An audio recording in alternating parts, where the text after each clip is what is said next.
Imana izaguhora ko wabwiye umuntu ngo agiye kurira indege kandi agiye kujya mu nzu y'imbohe kuko utasobanuje ubuhanuzi wabonye. Imana izaguhanurira ko wabwiye umuntu ngo agiye Canada kandi amaze guhabwa itike y'urupfu ngo mbonye visa.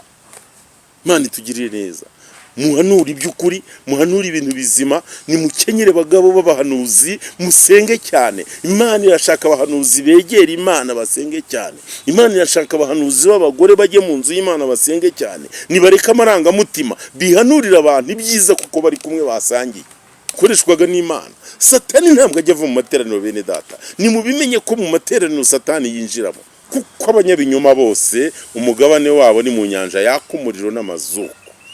Ngo hanze hazaba imbwa n'abarozi n'abasenga ibishushanyo n'abasambanyi ngo n'abanyabinyoma bose n'umuntu wese ukunda kubeshya akabikora umugabane wabo uzaba mu nyanja yaka umuriro n'amazuku. Niyo rupfu rwa kabiri. Wibeshya kugira ngo ubeho. Umuntu yiguye 2020 ngo gutegeke kumuhanurira ko nta ndwara izagera iwawe izagera iwe kandi we hari ihembe ryaryamye ryasinziriye. Nurira ibyo umubwira ko bivuye ku Mana. Haraza namubwira ati rwose byarangiye, Imana inyeretse ubukwe, inyeretse wambara impeta n'ibyo. Kandi umugore akubwira ati impeta nene nayisize mu rugo nayibagiwe ngiye muri dushe. Abanuzi ni muwe maso. Ndahugura abanuzi mu izina ry'Uwiteka nyir'ingabo, Imana ya Abraham, Isaka na Yakobo, ni mureke guhanura ibinyoma. Nujye mu iteraniro ugataha udahanuye nta cyaha kirimo, nujye mu iteraniro ugataha nta ubeshye, ntabwo Imana izabiguhanira. Ariko izaguhora ko wagiye mu iteraniro ukabeshya. Izaguhora ko wahanuriye umugore wubatse urugo ngo azubaka ngo agiye gukora ubukwe kandi yubatse. Mu izina ry'Umwami wacu Yesu Kristo, ni Marcel, umusaza w'umuvugabutumwa, umusaza w'umuhanuzi. Mu gihe gikomeye, mu gihe benshi babatinye, turatabara. Uwiteka nyir'ingabo nahabwa icyubahiro. Bibiliya iginshimisha cyane, yaravuze ngo ahasigaye naho intwarane, ngo naho intwari zo zirananiwe. Nta kindi gitumye intwari zinanirwa nuko ari ibihe by'imperuka. Imana yacu nitugirire neza. Ndabasuhuje rero abari mu mpande zose z'igihugu cyacu, abari mu mujyi wa Kigali, mu gihugu cyacu cy'u Rwanda. Ndasuhuza abari mu mahanga atandukanye, ndasuhuza abari mu migabane yose y'abatuye isi. Imana y'amahoro nibaha umugisha, Imana y'amahoro nibanezeze kandi cyane. Comrade TV ni channel yanyu. Comrade TV ni channel yahamagawe kugira ngo idufashe kugira ngo uru rugendo tuzarusoze neza. Mureke dusenga Imana. Mana yacu, Mana y'ukuri, Mana yo kwizerwa no kwiringirwa. Tukwiringiye umunsi nk'Imana y'ubushobozi n'ubutware. Tuguhaye ikaze muri iri jambo, tuguhaye ikaze muri iki kiganiro, tuguhaye ikaze kugira ngo ufashe ubwoko bwawe. Abamaze gutana ubarengere, abamaze gutana ubatabare mu izina rya Yesu Kristo. Amen.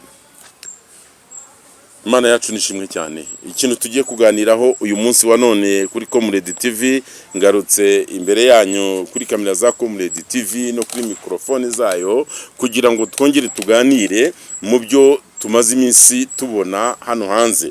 Umwuka w'Imana yampase kubabwira ku kintu cyitwa icyaha n'ikinyoma cyo kubeshya. Icyaha cyo kubeshya ni icyaha gikomeye cyamaze gushora imizi mu gihugu cyacu cy'u Rwanda.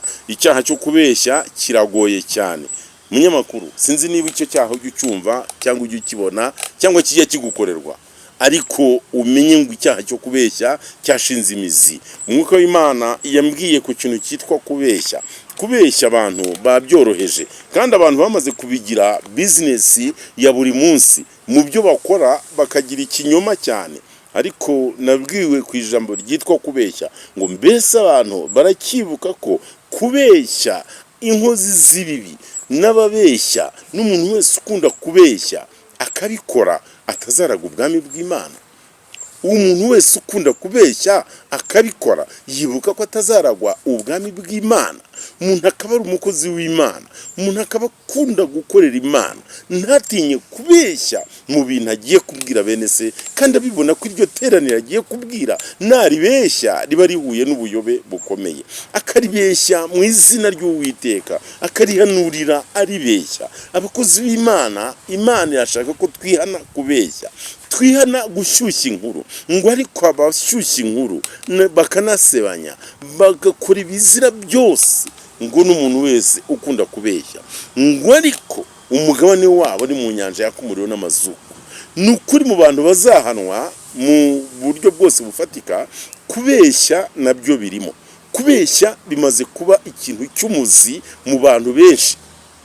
Ntabwo abanyamakuru murimo kubona ibihe turi guhura nabyo, abavuga butumwa barimo barahura n'ibihe bikomeye kubera kubeshya. Umuntu akaza uyu munsi akavuga ikintu kuri channel, social media zose zirimo ziramufata ziranamwumva, zigakwiza iyo nkuru, isi yose ikarara imenya iyo nkuru. Bugacya akazana ikindi, ejo akazana ikindi. Mu biganiro duherutse kuvuga nababwiye ukuntu abantu banyandikiye bambwira ngo mbese muracyari abahanuzi b'Uwiteka. Ntabwo tuzabireka, turi abakozi b'Imana, tuzaba abakozi b'Imana nidukomeza gukiranuka. Ariko umuntu nababeshya kabiri gatatu, nimumenye ko ababeshya mu mureke, mu muvi inyuma, kuko ikinyoma kizabajyana mu kinyoma. Iyo umuntu abeshya ajyana abantu mu kinyoma. Iyo umuntu yiba abwiriza ibyo kwiba. Iyo umuntu asambana azabigisha gusambana. Iyo umuntu arwana yigisha kurwana, kuko icyuzuye mu mutima we nicyo azabazanira. Gusa icyo nabwiwe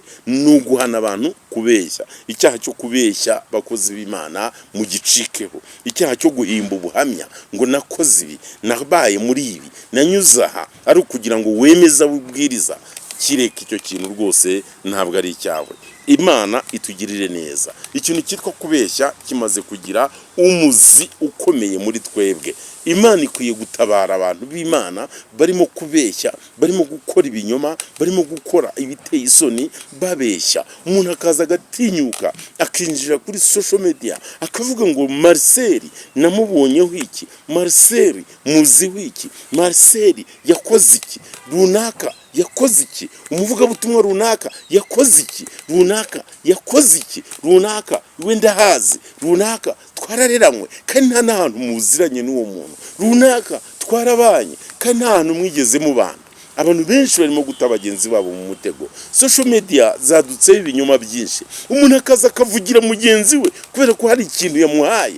Niba runaka haye runaka akaza akavuga, umuntu akaza akamereza, nkaza nkavuga ngo Erade rwose ni umukiranutsi, Erade rwose ni muzima, Erade rwose ameze neza, Erade rwose akomeye mu buryo bwose bushoboka, kandi ari ikinyoma ndi guhimba kuko Erade yamaye ngo muvugire. Ni mureke ibinyoma, mwicana umuriro muvuga ngo muri gutwika kugira ngo mubone amakuru muvuga. Social media zibahembe. Ni ukuri niyo mutahembwa, ariko ubugingo buhoraho mukazabubona. Ntacyo byaba bitwaye. Imana yacu idufashe cyane. Ngibyo rero ibintu nashatse ko uyu munsi tuganiraho. Hari ikintu cyitwa kubeshya kimaze kuba kirekire kuri social media. Umuntu arahaguruka akabeshyera undi. Mwaretse kubeshyirana bene data. Nimureke kubeshyirana, nimureke kubeshya, nimureke kurema ibitariho, nimureke kubwira abantu ibyiza ntabyo mureba, nimureke kubwira abantu ibibi ntabyo mubona. Vuga ikintu nk'uko wakibonye ugihawe n'Imana yawe. Niba ari icy'ukuri ugihama ugisenyera ukibaza Imana neza, numara kumenya ukuri kwacyo ugitinyuke ukivuge. Ariko wibeshya abantu bitariho, wibwira abantu ibyiza ntabihari, wibwira abantu ngo babonye ibyiza, wibwira abantu ngo barasubijwe, wibwira umuntu ngo abonye imodoka ntayihari rwose, wituma abantu bajya mu masezerano arwaye. Erade abantu bamaze gupfira mu masezerano arwaye, kuko umuntu araza yakwishimira, yabona ibyiza uriho, yabona mushobora kubisangira ati uzabona imodoka. Mbonye Uwiteka aguha imodoka, ukansanga mu kazi nk'aka nkorera undi muntu, ugahita umbwira uti mbonye uri mu nzu yawe yuzuye, Uwiteka nyeretse agubonye imodoka ebyiri, mbonye imodoka, mbonye umuntu aza guha kontake aguhereza na perime. Ni ukuri ibi ni ibintu bigoye. Hakabigiyana bikubwira kandi perime uyifite, akabigiyana bikubwira kandi perime warayibonye kera. Ibyo rero ni ibintu bigoye. Ukabona umuntu araje, umuntu aherutse kugenda abwira umugore wubatse. Icyo kintu cyarambabaje. Aramureba umuntu mu iteraniro, aramubwira ati Imana igukoreye ubukwe, Imana iguhaye urugo rwiza, Imana iguhaye amahoro, Imana iguhaye urugo rukomeye, Imana iragushyingiye, Imana ikwambitse impeta. Kandi umugore afite umwana ari mu rugo. Icyo kintu uvuga ukuntu gikojeje isoni. Sinzi niba mubyumva. Banuzi murondora Uwiteka Imana yabantumyeho ni mube maso mucunge n'impano zo kurondora, kuko hari igihe ubibona Satani ari ubikuzaniye akagira ngo asebye impano y'Imana ikurimo. Abantu benshi ntibajye bamenya ko Satani yabavangira akugira ngo aharabike impano y'Imana itagaciro. Satani ajya haguruka munyamakuru akaza akajya kuri Marcel ati Marcel dore rade uyu munsi wa none Imana imuhaye ikamyo ukayibona, nkayibona mwiyerekwa kandi atari wowe yihaye, nkayibona itambuka imbere yawe, nkumva mu mutima Satani aranyongoreye iriya kamyo niye, kandi mu by'ukuri si yawe ahubwo ni ibintu Satani bwe apfubanganyije kugira ngo aharabike ubuhanuzi bwose natangaje imbere yawe. Nuko rero aharabika abakozi b'Imana. Uwo mudamu yaraje arambwira ati ibintu mubamo nafashwaga ariko birambabaje, mvuye ahantu ibintu bankoreye, Imana yo mu ijuru izabahembe, ncitse mu rusengero sinzasubirayo. Imana itugirire neza. Kubera iki yacitse mu rusengero? Yaciwemo n'ikinyoma, kuko yinjiye mu itorero agenda akeye yambaye neza, ni umugore ubyaye rimwe uramubona abakiri muto. Noneho Satani ahanga mu umuhanuzi muzima wahanuraga ibintu bikomeye bizima wakoreshwaga n'Imana. Satani ntabwo ajya ava mu materaniro bene data, ni mubimenye ko mu materaniro Satani yinjiramo. Nje kubabwiza ukuri, Satani ntabwo ajya ahunga iteraniro ngo nuko murimo muri abahanuzi. Satani ntajya ahunga aho uhagaze ngo nuko uri umukozi w'Imana. Iyo aba yahungaga aba yarahunze Yesu ku munsi wo kumugerageza amaze kubatizwa. Ntabwo Satani rero ajya ahunga ngo nuko wakijijwe. Satani akuba hafi, acungana nawe, ahora atera ibitero ngo gutsinde, ahora arasa imyambi. None warasa mu umuhanuzi ahita agenda yegera umugore aramubwira ati madamu, aramubwira ati kanaka, wa muntu we, wa mukobwa we, wowe ugiye guhabwa urugo rwiza, ugiye gushaka, mbonye wambara impeta, mbonye urugo rukomera kubera ko ntayo yagiye yambaye. Sinzi niba ucyumva. Yarambwiye ati Marcel muri guduhemukira, bahanuzi b'Imana muri guhemuka. Hari abantu murimo gusebya izina ry'Imana, mwaretse guhutiraho, ubundi uramushingira umugabo ngo mumaze iki? Waretse guhutana abo bagabo bawe ugenda uhereza abakozi b'Imana, urafata abakobwa abandi ubahereza abagabo wari wagutumye. Wabanje ugasuzuma neza umuntu ugiye guhanurira ibyo mubwira ko bivuye ku Mana. Araza aramubwira ati rwose byarangiye, Imana inyeretse ubukwe, inyeretse wambara impeta n'ibyo. Kandi umugore akubwira ati impeta nayo nayisize mu rugo nayibagiwe ngiye muri dushe. Abanuzi ni muwe maso. Ndahugura abanuzi mu izina ry'Uwiteka nyir'ingabo, Imana ya Abraham na Isaka na Yakobo, nimureke guhanura ibinyoma. Nujye mu iteraniro ugataha udahanuye nta cyaha kirimo, nujye mu iteraniro ugataha nta ubeshye, ntabwo Imana izabiguhanira. Ariko izaguhora ko wagiye mu iteraniro ukabeshya, izaguhora ko wahanuriye umugore wubatse urugo ngo azubaka, ngo agiye gukora ubukwe kandi yubatse. Imana izaguhora ko wabwiye umuntu ngo agiye kurira indege kandi agiye kujya mu nzu y'imbohe, kuko utasobanuje ubuhanuzi wabonye. Imana izaguhanura ko wabwiye umuntu ngo agiye Canada kandi amaze guhabwa itike y'urupfu, ngo mbonye visa. Imana itugirire neza. Muhanura iby'ukuri, muhanura ibintu bizima, ni mukenyere bagabo b'abahanuzi, musenge cyane. Imana irashaka abahanuzi begera Imana basenge cyane. Imana irashaka abahanuzi b'abagore bajye mu nzu y'Imana basenge cyane. Nibareka amarangamutima, bihanurira abantu ibyiza kuko bari kumwe basangiye. Kuko Satani agambiriye kugira ngo asebye izina ry'Imana. Nibwo buhanuzi buriho kandi Uwiteka atabushaka. Ibyo binyoma ntabwo abyemera. Ntabwo ashaka ko mwizeza abantu ibitangaza, bakozi b'Imana. Ubu ni umuntu dukora n'umbwiye ngo nibwo buhanuzi buriho. Ni ukuvuga ngo nawe bwaramujujubije. Munyamakuru wabyumvise. Ariko Uwiteka yambwiye kubwira abantu bari guhanura ibintu byiza mu bantu ntabiriho. Urabwira umuntu ngo uhawe inzu, iyo nzu yimuhaye yikuye he?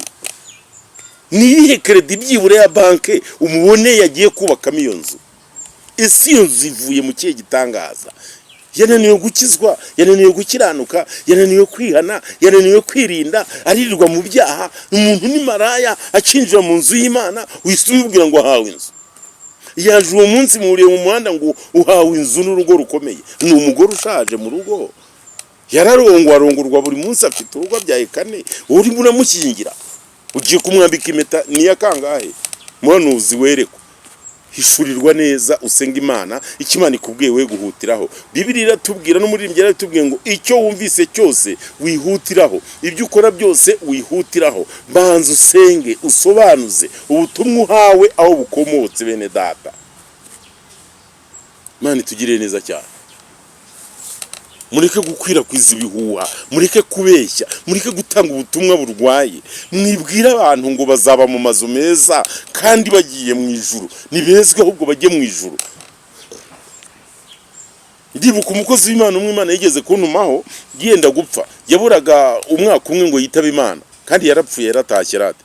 Imana irambwira ngo ngende mubwire ko ayo mazu birirwa bamuhanurira atari amazu ya hano mu isi, kuko yaramaze iminsi abwirwa amazu. Nawe akampamagara akambwira ati Uwiteka Imana agiye kunyubakira, Uwiteka Imana yampaye igipangu cyiza, ariko mu by'ukuri yari gakondo yo mu ijuru. Imana yari yamuhaye ijuru.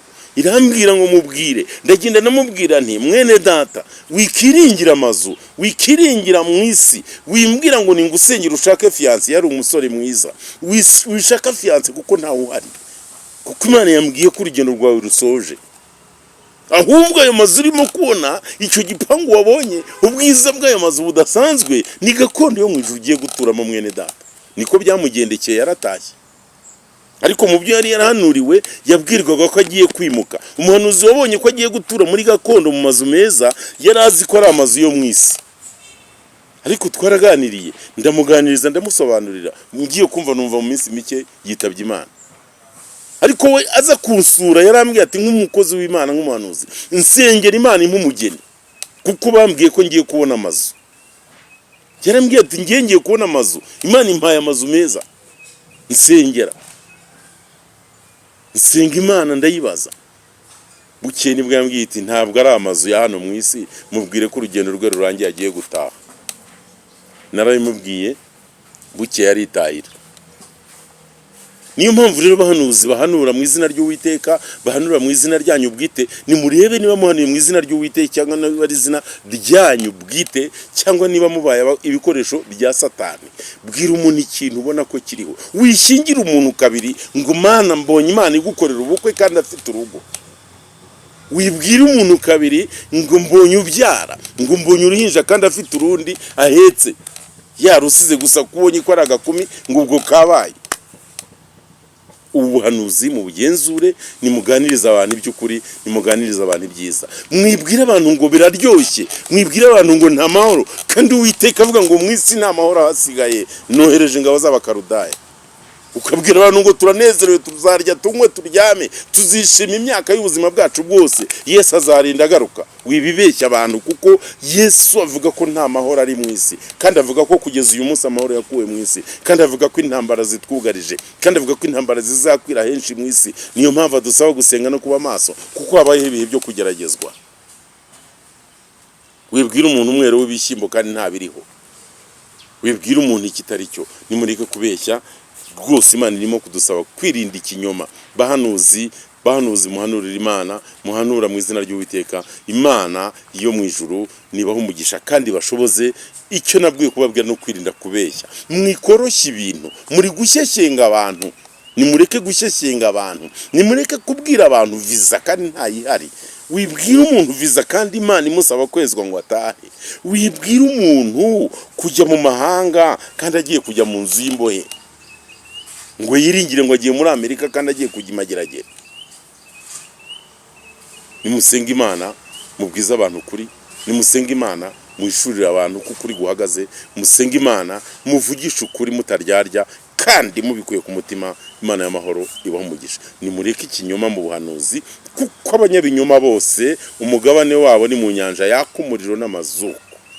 Ngo hanze hazaba imbwa n'abarozi, n'abasenga ibishushanyo, n'abasambanyi, ngo n'abanyabinyoma bose, n'umuntu wese ukunda kubeshya akabikora, umugabane wabo uzaba mu nyanja yaka umuriro n'amazuku. Niyo rupfu rwa kabiri. Wibeshya kugira ngo ubeho. Umuntu yiguha 20,000 ngo gutegeke kumuhanurira ko nta ndwara izagera iwawe, izagera iwe, kandi we hari ihembe ryaryamye ryasinziriye. Ahubwo banza uryirukane, umwifurize ibyiza, nawe azashima Imana. Niryo turuzare rya ariko ashima Imana. Muhanura ukuri nkuko kuri mu mitima, muhanura ukuri nkuko Uwiteka bibahaye. ibyo atabahaye kuvuga mwirwana ishyaka. Ndi umuhanuzi ntabwo nava mu iteraniro nahanuye. Rekeraho, niba ntacyo Uwiteka yakubwiye tuza, Imana izivugira mu gihe gikwiye, yakoresha n'abandi batari wowe. Kiranukira Imana muri byose. Mu izina rya Yesu Kristo turaje imbere y'amaso yawe Imana. Turagushimira impuguro nziza uhaye ubwoko bwawe. Turagushimira intekerezo nziza uhaye abantu bawe.